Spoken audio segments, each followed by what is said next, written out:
The United States said it came to Somalia to save lives. So, how did a humanitarian mission end up with burning helicopters, dead soldiers dragged through the streets, and an entire city at war? For many people, this story lives through the film Black Hawk Down. And like most Western war films, the framing is familiar.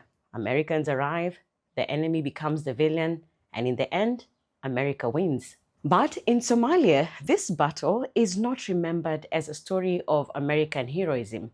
It is remembered as the day a city fought back against a foreign military that had long since stopped asking what Somalis actually needed. In 1991, Somali ruler Mohamed Siad Barre was overthrown after decades in power. When his government fell, the country fell with it. Armed factions fought for control, food systems collapsed, hundreds of thousands died from violence, famine, and the breakdown of everything that held daily life together. By 1992, the United States entered under a UN mission called Operation Restore Hope. The goal was officially humanitarian: protect food aid, stop the famine, and the famine was real. But many Somalis asked a harder question. Western powers had looked away from African conflicts for decades. So why Somalia, and why now? The answer was partly geography. Somalia sits at one of the world's most strategic, important coastlines, linking shipping routes between Africa, the Middle East, and Asia. The intervention also came just after the Cold War ended, at a moment when the United States was actively defining what its role as the world's dominant military power would look like. Many historians argue Somalia became one of the first major tests of that vision. The deeper foreign forces went in, the farther the mission drifted from its stated purpose. At the center of that drift stood Mohamed Farah Aidid, a former military general who had helped bring down Siad Barre. Aidid emerged from the collapse as one of Mogadishu's most powerful figures. The West called him a warlord.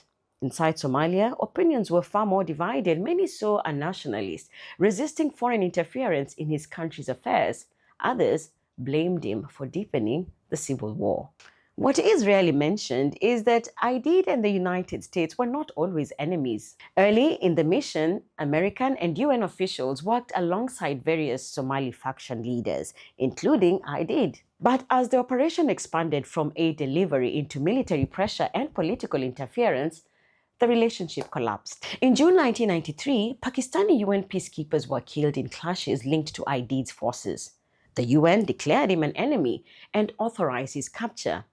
A humanitarian mission had formally become a manhunt. On October 3, 1993, US Special Forces launched a raid to capture senior members of Aidid's network. It was expected to last under an hour. 2 Black Hawk helicopters were shot down over the city. American soldiers became trapped deep inside Mogadishu. Fighters and armed civilians mobilized across the capital. The battle lasted through the night. 18 Americans were killed, dozens more wounded. Somali casualties were far higher, though exact numbers remain disputed. Malaysian and Pakistani UN troops helped rescue the trapped Americans, a contribution almost entirely absent from Western retellings.